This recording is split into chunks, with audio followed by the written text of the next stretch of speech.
is Tuesday, January 23rd, 2018. I'm Dan Rubin. This is the Bucknuts Morning 5 and Change. Believe it or not, I'm not freezing my buns off right now. It's gray, but it's warm, in the 50s, I think, so we won't complain. Duane, the Gem City is warmed up. That means Columbus is thawing out as well. How about yourself?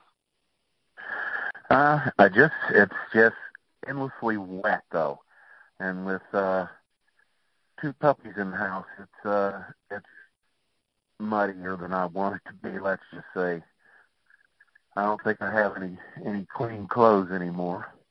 But, yeah, it's nice that we broke out of that freeze that we were in. Wow, was that terrible. Breaking out of a freeze, as we segue, Ohio State has yet to be cold on the trail.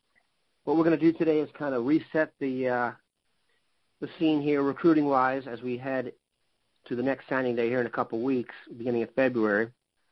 Since we last spoke, Duane, Ohio State added the services of Tyler Friday, a defensive lineman from St. John Bosco Prep, or Don Bosco Prep in Jersey.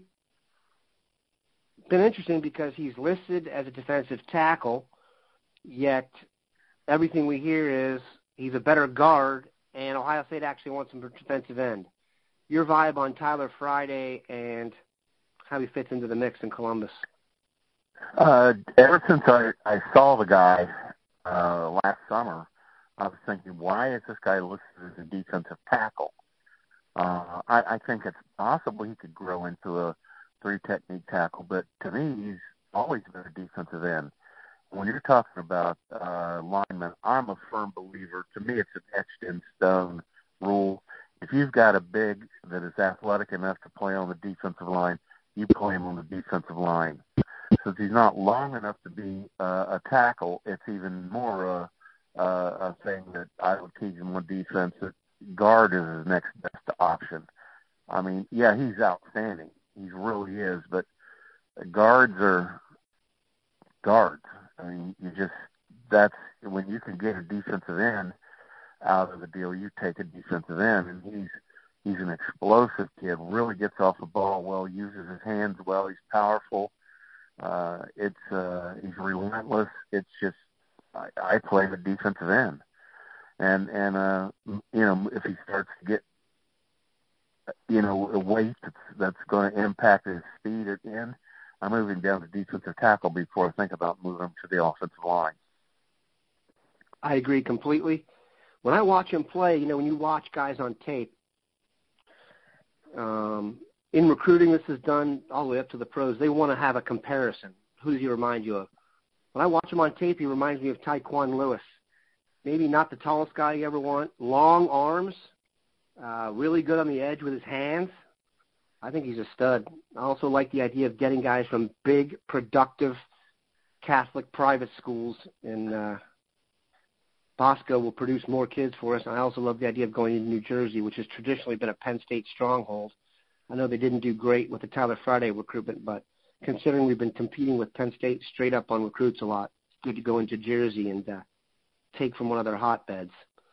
All right, now we're going to discuss. So if anyone who follows recruiting, they know this. Ohio State really has 7 guys they're still recruiting for the class of 2018. And if you read Bill Kurlick's latest blast this morning, you basically have got 3 guys on there who are guaranteed no matter what takes. So we're going to kind of break them down here. Interestingly enough, Rasheed Walker, if they do end up getting the left tackle from Waldorf, Maryland, he has since passed Jackson Carman in the rankings. Do you believe Rasheed Walker is a better prospect than Jackson Carman? He's better. Absolutely, he's better than what we saw out of Jackson Carman this year. Jackson Carman was a shadow of his sophomore and junior year. I don't know what's going on with that kid.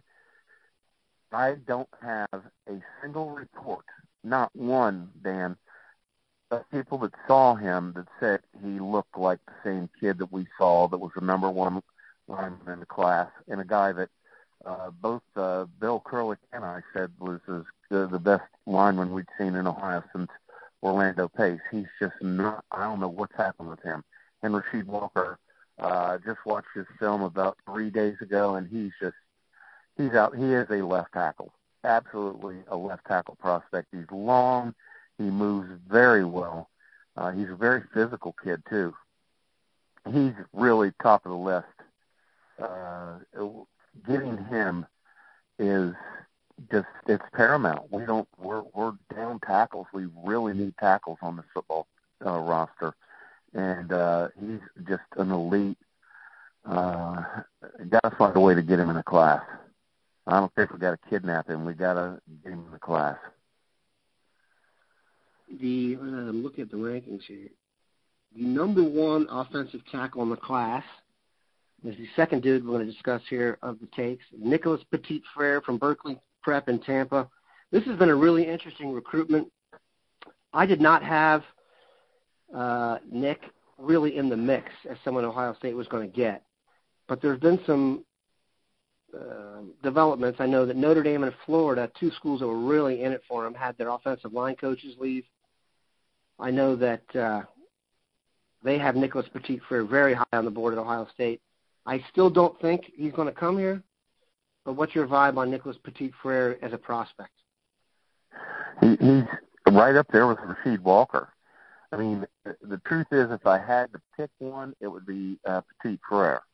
But, I'd take both of them, wouldn't think twice about it.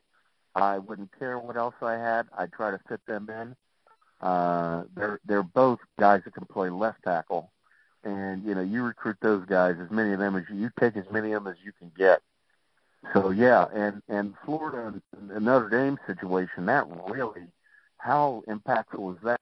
The two schools that were most thought would fight it out for him, they both lost their offensive line coaches.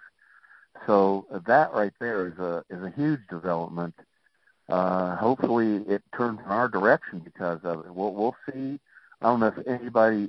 We're definitely in it. I made a mistake a few days ago, and I thought Bill and Alex said that they weren't real confident about him, but Bill in particular says he thinks we got a shot.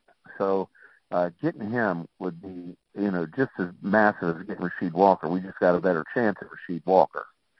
I'm not going to be surprised at all if we get Walker. In fact, with a gun in my head, I think we're going to win that one.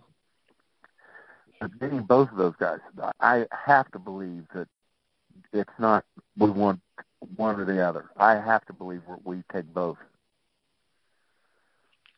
Yeah, Walker has moved up considerably in the rankings, the top 247.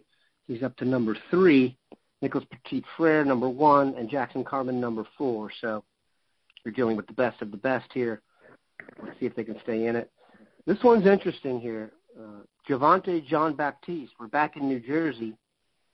I saw a Nebraska crystal ball go in for JJB. What's your feeling on him? I have to say, of all the prospects that Ohio State is getting or could possibly get, I think this guy's upside has got to be among the best. Now, whether he gets there and the distance he needs to cross to get there is vast. But in terms of just pure potential, this guy jumps off the film to me. JJB, Javontae Jean-Baptiste, what's your vibe? Hey, Dan, I didn't even know who this guy was a month ago. And he was, when I see his film, I'm like, are you kidding me? We don't know it. We're just now finding out about this kid. What is going on? He's got to be one of the top 10 defensive ends in the country. I haven't sat down and ranked him, not for quite a while. But he's got to be in the top 10. He's incredible. And like you said, I think he's just scratching the surface of what he can be.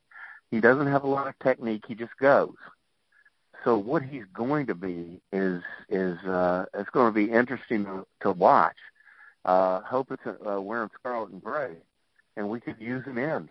We could absolutely use another defensive end. No question. Always the right move there. I think I was real confident about this one. Let's see here. The next few days are going to be real interesting with this one. All right, I'm going to give you the 4 guys that they're also recruiting who apparently aren't guaranteed takes or have some issue they're trying to work out academically or something or committed elsewhere right now. And you tell me of these 4 guys who you would want the most. Chris Oats, linebacker from Cincy, Chris Olave, wide receiver from Cali, Mo Washington, athlete, or Maurice Mo Washington out of Texas, and DJ Brown, defensive back out of D.C.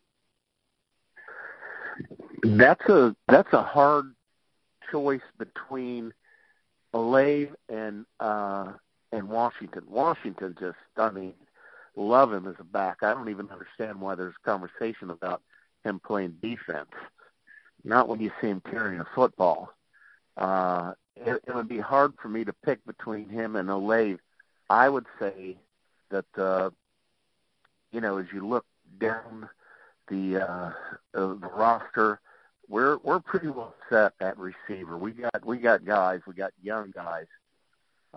At running back, it's going to thin out. We know we're not going to keep Weber another year. How long does Antonio Williams stay around? When does he realize he's not going to play here? So those two, Williams still could be out of here this year. He may decide he's number 3, and there are 2 top guys coming in already, and it's time to go somewhere where he can play football and transfer out this year. I think it's a certainty that he's going to leave by next year. So taking the 3 backs is not something that I'm worried about. I would take Washington simply because I think we're going to be more in need of a running back here in the next couple of years than we are a receiver. That's why I would give him. I like Olave. He's a really good looking receiver. It's just not a position I see as one of need. Very interesting, people. We're going to have a power-packed stretch run here. Javontae Jean-Baptiste, as I said, Nebraska getting very close. Apparently he's very high on Scott Frost, Rasheed Walker. We shall see, and Nicholas Petit-Frere. Those are the 3 you really want to keep your eye on, and then see where the Buckeyes go from there. That's your update, people. Have a good one, Bucknutters.